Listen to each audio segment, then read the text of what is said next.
Alright, I went ahead and cut off the other rod there I had there, because I have the plate in the spot I want and I have this in the spot. I didn't even bother grinding this off. I'm just going to rotate it out of the way.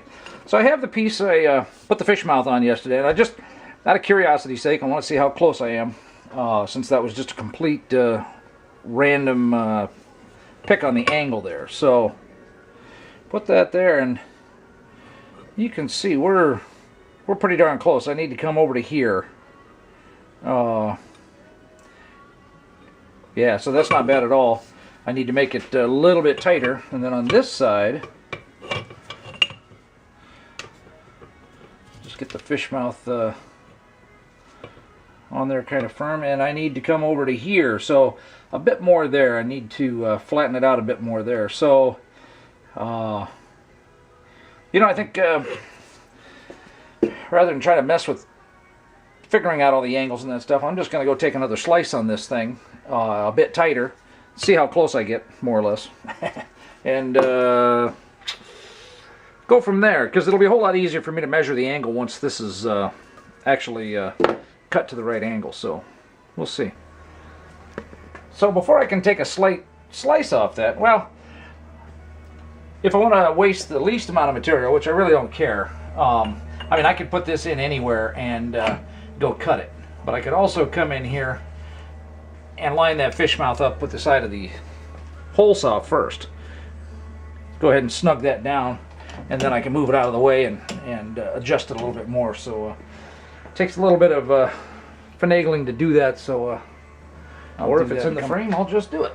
So we'll just loosen up the base here a little bit. And I want to make that one just a little bit tighter.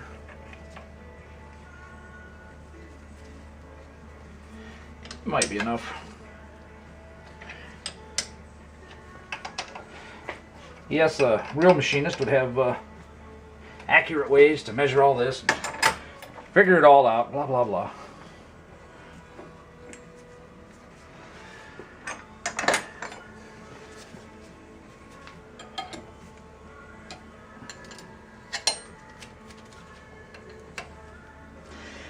And no, this is not a great way to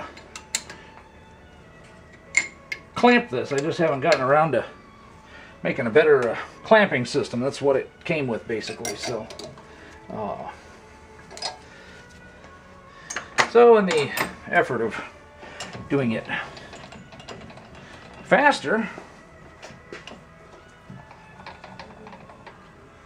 oh, that might be pretty darn close. Okay, so I need to make sure that I go in deep enough that it takes it all off. We're still pretty darn close to center. I think we're still plugged in. Hey, we're still plugged in.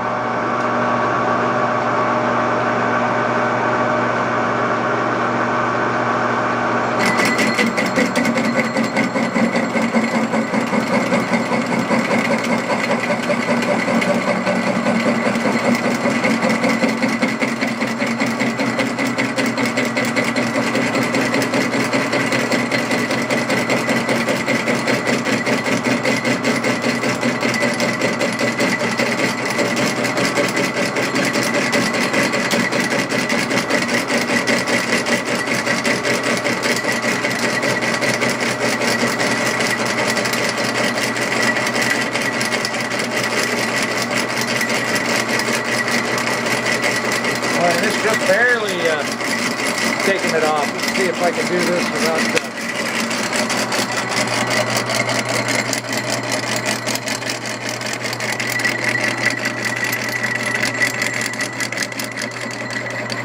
oh, I didn't put it in quite far enough.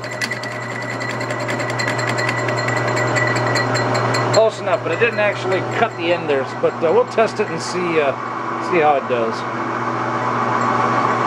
Be a bit of a challenge since the camera's right in my way. Alright, pull that against there. Pull that up there. And I already looked at it once. Hopefully you can see that in the camera there. That is exactly where I want it. So I'll tell you what, better to be lucky than good. So, I can work on the length and stuff like that, but I don't think I'm going to do that until I get the plate cut out of 3/8. But I'm just going to set this one aside, and I'll just put a number 1 on this, so I just hopefully remember not to cut on it. Now, what I'll do is I know that angle.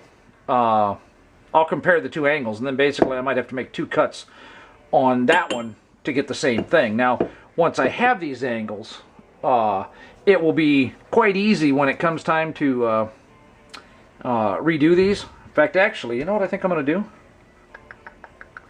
I'm going to cut the angle into the other side, and then the leftover part here will be my reference. I can put it back in the jaws on the milling attachment of the lathe, and then like I just showed you how I lined that up on the hole saw, you know, just like that, and got it all lined back up.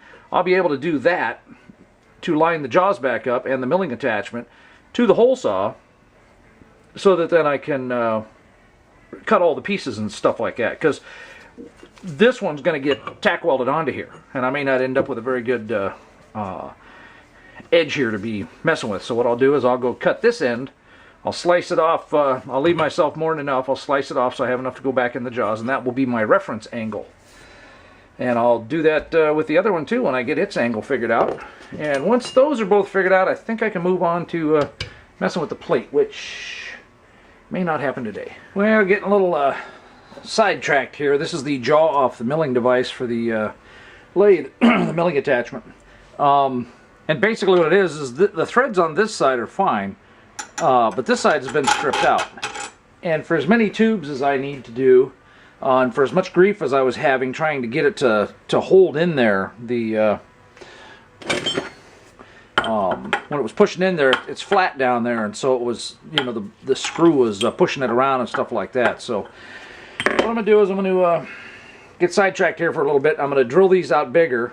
The finest bar that I have that's the next size. I could use bolts. I've got some bigger eye bolts. These are 1/2 inch by 13. A little too coarse.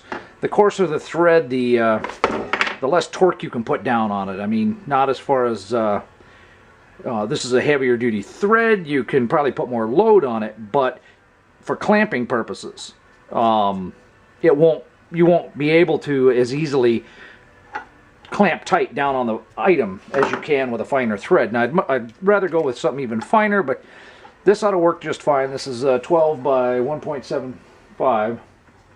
It's a metric rod. I have a tap for it.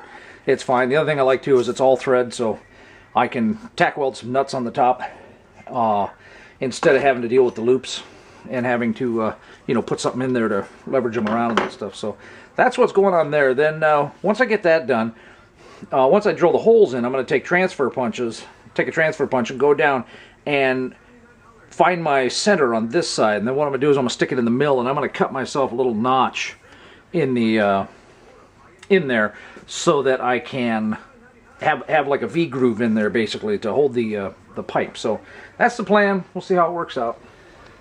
Alright, so I shot this once. It was rather winded. I decided, you know, it didn't need to be 2.5 minutes. Brand new bushings for the upper control arm.